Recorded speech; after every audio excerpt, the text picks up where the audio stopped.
Okay. Ngayon mga kababayan, meron kasing isa pang individual na ngayon lang umamin.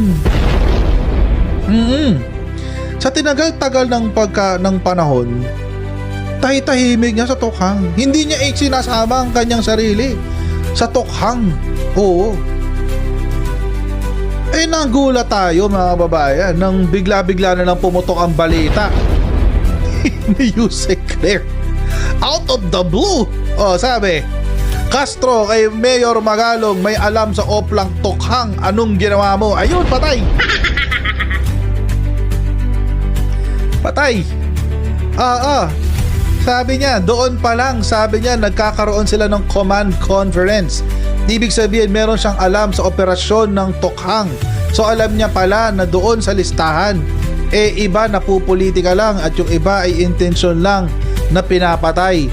Saad ni PCO Undersecretary Attorney Claire Castro. Patay!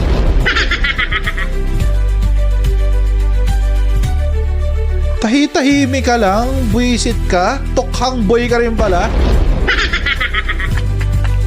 Si Magalolong talaga. Kaya palang tiwalang-tiwala sa kay Rodrigo Duterte. Kaya pala sobrang 100% doon tiwala niya